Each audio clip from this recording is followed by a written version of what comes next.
ہے، جہنمی ہے۔ ہاں امام اعظم ابو حنیفہ کا جو موقف ہے کہ ہم اس کو کافر نہیں کہتے، لیکن کوئی کافر کہے تو ہم اس پہ کلام نہیں کرتے۔ ہمارے بعض ائمہ ہیں، سیدنا احمد بن حنبل رضی اللہ تعالیٰ عنہ جو اسے کافر کہتے ہیں، ان کے نزدیک یزید کافر ہے، اور ایسی روایتیں ان تک پہنچتی ہیں کہ جس بنا پر انہوں نے اجتہاد کیا ہے وہ یزید کو کافر کہتے ہیں۔ ہم امام اعظم کے مقلد ہیں، ہم حنفی ہیں، تو ہم اسے کافر نہیں کہتے، کافر کے علاوہ سب کچھ کہتے ہیں، علی، ناپاک، خبیث، لذیذ۔ چونکہ امام اعظم ابو حنیفہ کے نزدیک وہ روایتیں اب تک اس درجے تک نہیں پہنچتی کہ جس کی بنا پر اسے کافر کہا جائے۔ جیسے عبید اللہ بن زیاد، عمر بن سعد، ان کا کوئی کفر اتنا واضح ظاہر نہیں تھا کہ ان کو کافر کہا جائے گا۔ ہم فاسق تھے، فاسق، ظالم، اور اس کے علاوہ جتنی دنیا کی شرارتیں اور خباثتیں تھیں سب ان کے اندر۔ لیکن شریعت ہے تو شریعت میں محتاط دین ہونا ہوگا۔ تو یہ امام اعظم ابو حنیفہ رضی اللہ تعالیٰ عنہ کا موقف ہے۔ ورنہ یزید کی بدبختیاں اتنی ہیں تو اس سے آدمی بندہ سمجھ لے اس کی شرارتوں، اس کی بدبختیوں کی وجہ سے تو سیدنا امام احمد بن حنبل جیسے اپنے وقت کا امام بھی یزید کو کافر کہا، یہ ایسا بدبخت ہے۔ اب اس کے باوجود بھی اگر کوئی اس کی تائید کرے، نصرت کرے، اس کے گروہ کا ہی ہوگا، اس کی کوئی رابطے کا کوئی شاگرد ہی ہوگا اس کا جس سے ان کے رابطے ہیں۔ اس لیے ہمارے امام ہمیشہ دعا کرتے رہے کہ جب کوئی یزید کی تائید کرتا ہے وہ ملے نا تو اس سے ہمیشہ یہ کہا کرو کہ اللہ تیرا حشر یزید کے ساتھ جب نیک تھا، پرہیزگار تھا، خلیفۃ المسلمین تھا، صحابی کا بیٹا، تو فضیلت ثابت کرتا ہے نا، تو لے فضیلت کے ساتھ ہم تیرے لیے بھی دعا کرتے ہیں، فضیلت دینا اس کو حاصل، اللہ تیرا حشر اسی کے ساتھ۔ ایک ہم وقت آمین بھی دیکھے گا تو اس کو معلوم ہوگا کہ گڑبڑ ہو جائے گی، مسئلہ خراب ہو جائے گا۔ ساری دشمنیاں جو فقط وقتی طور پر یہ نکال رہے ہوتے ہیں، ان کو بھی پتہ ہے کہ انجام کیا ہونا ہے اس کا۔ اب آئیے یہ یزید بدبخت یہ جب تخت نشین ہوا، یعنی تخت تک فائز ہوا، اور پھر اس نے سیدنا امیر معاویہ کے وصال کے بعد ہی خطوط روانہ ہر طرف اس نے خط روانہ کرنے شروع کیے، اور خط کس بات کے تھے؟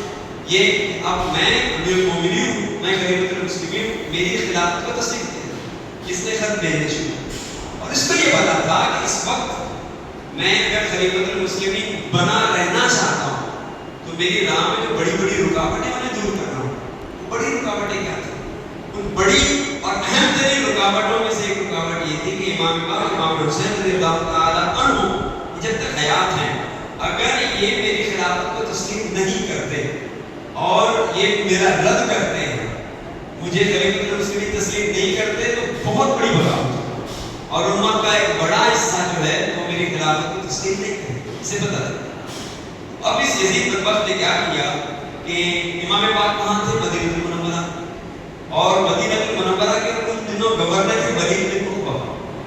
اس نے خط بھیجا، یزید نے ولید بن عقبہ کے پاس خط بھیجا، اور خط میں لکھتا ہے ہر ایک سے، چاہے خاص و عام صحابہ اور دیگر جتنے بھی عام ہیں، ان سب سے میری بیعت ہے، اور پھر نامزد کیا ہو سکے، خصوصاً ان سے میری بیعت لو، اور وہ اجلہ صحابہ عبداللہ بن زبیر، عبداللہ بن عمر اور سیدنا حسین بن علی رضی اللہ عنہ، امام پاک امام حسین، ان سے میری بیعت ہے۔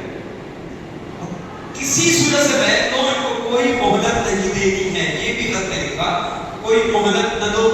اب مہلت نہ دینے کا معنی کیا؟ کہتا کوئی مہلت نہ دو، ان سے میری بیعت ہے۔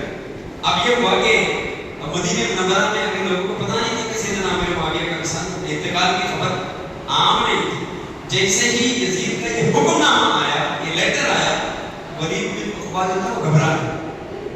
اس کو بتا تھا امام پاک امام حسین کا مقام، حضرت عبداللہ بن زبیر، حضرت عبداللہ بن عمر اور یہ جو دیگر صحابہ یہ وہ بڑی بڑی ہستیاں، اور یزید ایسے خطوط لکھ رہا ہے کہ ان سے بیعت دی جائے۔ تو ولید بن عقبہ جو تھا وہ گھبرایا، اور اس نے گھبرانے کے بعد کیا کیا کہ کسی سے مشورہ کیا جائے کہ اب یہ جو کچھ بھی بن رہی ہے، صورتحال بن رہی ہے، اس کا کیا کیا جائے۔ اس نے مشورے کے لیے بلوایا کہ اس کو مروان بن حکم۔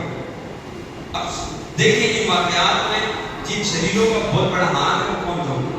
مروان بن حکم کو بلایا، اور بلانے کے بعد یہ بھی جان کے مروان بن حکم کون ہے؟ یہ ایسا مغرور شخص تھا کہ اس کے متعلق جب اس کی پیدائش کی اور اسے سرکار کے والد کی بارگاہ میں پیش کیا گیا، سرکار اس کی تحریک فرمائی، جیسے امام حسین کی سرکار نے تحریک کی تھی نا، اپنا جواب ان کے منہ میں ڈالا تھا، اسے پیش کیا گیا، بھگوان